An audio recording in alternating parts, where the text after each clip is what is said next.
بسم اللہ الرحمن الرحیم۔ سیرت النبی، طہارت نسب کے دلائل۔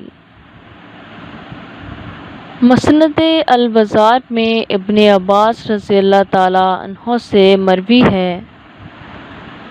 کہ آپ صلی اللہ علیہ وآلہ وسلم نے اس موقع پر لوگوں کو اپنا نسب مبارک بیان کرنے کا حکم فرمایا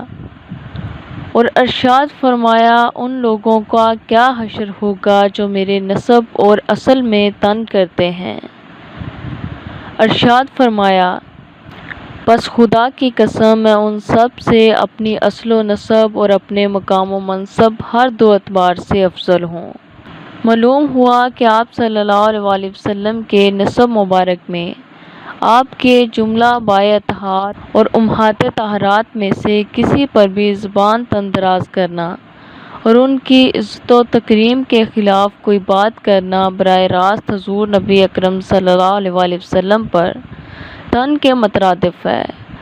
اور آپ کی ناراضگی کا باعث ہے۔ اس ارشاد سے مقصود یہ تھا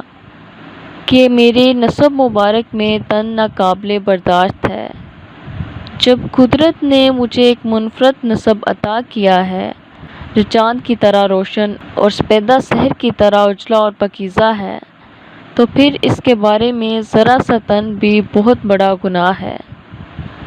حضور نبی اکرم صلی اللہ علیہ وآلہ وسلم نے اس فرمان سے واضح کر دیا کہ کوئی گھرانہ اور خاندان نسبی طہارت، پاکیزگی اور نورانیت کے حوالے سے ایسا نہیں جو میرے نسب کا مقابلہ کر سکتا ہو۔ یہ وہ سلسلہ عالیہ ہے جس میں خیر ہی خیر ہے اور ہر طرف نیکی، شرافت، شریعت، مطرح کی پابندی اور اخلاق و کردار کی بلندی ہی نظر آتی ہے۔ ہر مخلوق، قوم، گروہ، خاندان اور برادری سے سراپا خیر کو چن لیا گیا ہے۔ اس لیے ہر جگہ اور ہر طبقہ میں وہی لوگ نظر آتے ہیں جو مقبول بارگاہ ایزدی اور منتخب روزگار ہیں، جن کے سیرت و کردار پر انگلی نہیں اٹھائی جا سکتی۔ حضرت واصلہ بن الاسقاء رضی اللہ تعالیٰ عنہ روایت کرتے ہیں کہ حضور نبی اکرم صلی اللہ علیہ وآلہ وسلم نے فرمایا، بے شک اللہ تعالیٰ نے حضرت ابراہیم علیہ السلام خلیل اللہ کی اولاد سے حضرت اسماعیل علیہ السلام کو چنا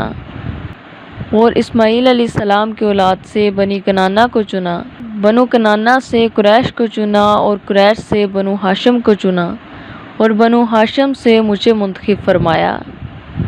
خوش نصیب بنو ہاشم کے انتخاب اور برگزیدگی کا ذکر ایک اور حدیث میں بھی ہے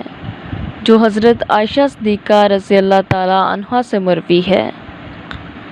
حضور نبی اکرم صلی اللہ علیہ وآلہ وسلم نے فرمایا کہ جبریل امین علیہ السلام نے فرمایا، میں نے مشرق و مغرب چھان ڈالے ہیں لیکن اللہ کے حبیب حضرت محمد صلی اللہ علیہ وآلہ وسلم سے اعلیٰ و افضل کسی کو نہیں پایا۔ اسی طرح زمین کا چپا چپا کنگال ڈالا ہے لیکن کسی خاندان کو بنی ہاشم سے افضل نہیں پایا۔ اسے طبرانی نے اوسط میں اور بہقی نے دلائل میں بھی روایت فرمایا ہے۔ اسی طرح حضرت عبداللہ بن عمر رضی اللہ تعالیٰ عنہ سے مروی ہے کہ حضور صلی اللہ علیہ وآلہ وسلم نے فرمایا، بے شک اللہ نے مخلوق کو پیدا فرمایا تو بنی آدم کو ساری مخلوق سے افضل منتخب کیا اور اسی طرح چنتے چنتے مجھے بنی ہاشم میں سب سے افضل منتخب کیا۔ بس میں سب سے برگزیدہ لوگوں میں سے سب سے برگزیدہ لوگوں کی طرف، پھر سب سے برگزیدہ لوگوں میں سے سب سے برگزیدہ لوگوں کی طرف نسل در نسل منتقل ہوتا ہوا آیا ہوں۔ جن خاندانوں اور قبیلوں کو حضور نبی اکرم صلی اللہ علیہ وآلہ وسلم کے نور مبارک کا امین اور آباء و اجداد ہونے کا شرف حاصل ہوا، آپ کے نور مبین کے صدقے انہیں بھی اللہ تعالیٰ نے اپنے اپنے دور میں ایسی انفرادیت و عظمت عطا کر دی تھی جو انہیں دیکھتا ان کی خاندانی وجاہت و عظمت اور ان کی ذاتی شرافت و نجابت کا قائل ہو جاتا۔ حضرت ابو طالب کے بارے میں ہے کہ انہوں نے ایک مرتبہ اپنے قصیدے میں حضور نبی اکرم صلی اللہ علیہ وآلہ وسلم، بنی ہاشم، قریش اور عبد المناف کی نسبی برتری اور ان کے شرف و کمال کو برملا بیان کیا اور تمام قبائل کو بتایا کہ ان کے مقابلے کا کوئی نہیں، یہ برتر، فائق اور باکمال نسب کے مالک ہیں۔ اس قصیدے کے کچھ اشعار یہ ہیں: اگر کسی دن قبائل کے سامنے فخر و مباحات کے لیے قریش جمع ہو جائیں تو عبد المناف سربرآوردہ ثابت ہوتے ہیں اور فوقیت لے جاتے ہیں، اور اگر عبد مناف کے تمام بزرگ اور معزز لوگ بنو ہاشم کے سامنے آ جائیں تو سب اسلاف و اشراف یہی برجمان نظر آتے ہیں، اور اگر بنو ہاشم اپنے کمالات پر فخر کریں تو بالآخر نتیجہ یہ نکلتا ہے کہ محمد صلی اللہ علیہ وآلہ وسلم سب سے افضل قوم کا اتر اور سب سے بزرگ تر ہیں۔ اسی طرح امام شمس الدین بن نصر الدین الدمشقی نے کیا خوب کہا ہے: ان حقائق و شواہد اور پہلے بیان کی گئیں آیات و حدیث سے مترشح ہوتا ہے کہ اللہ تعالیٰ نے حضرت آدم علیہ السلام سے لے کر حضور علیہ السلام کے والد گرامی حضرت عبداللہ تک جن سعادت مند اور خوش بخت خواتین و حضرات کو اپنے محبوب کریم نبی آخر الزماں صلی اللہ علیہ وآلہ وسلم کے نور مبارک کا امین بنایا، وہ سب اعلیٰ و پاکیزہ اخلاق اور مضبوط کردار کے مالک تھے، ان تمام خبائث اور خسیس حرکات سے پاک تھے جو دور جاہلیت کا لازمہ اور طرز امتیاز تھیں،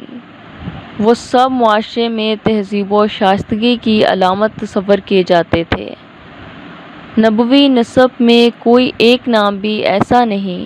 جس پر حرف گیری کی جا سکتی ہو، اخلاقی گراوٹ کا دبا لگایا جا سکتا ہو، وہ فسق و فجور اور کفر و شرک کی آلودگی سے ہمیشہ دامن کشا رہے۔ آپ کے نسب نامہ میں اسی مثالی پاکیزگی اور بلند پایہ طہارت کی ضرورت بھی تھی تاکہ کوئی زبان تن دراز نہ کر سکے، چنانچہ شرافت و نجابت کے مثالی پیکر اور مجسم نور کو دیکھ کر سعادت مند روحیں لبکیں، دامن کرم سے وابستہ ہو گئیں اور بے قرار ہو کر ایمان لے آئیں۔ یہ بھی طہارت نسب نبوی صلی اللہ علیہ وآلہ وسلم کا ایک اعجاز اور نورانی کرشمہ تھا جس نے دلوں کے دریچے کھول دیے اور نیک بختوں کو کھینچ لیا۔ شکریہ۔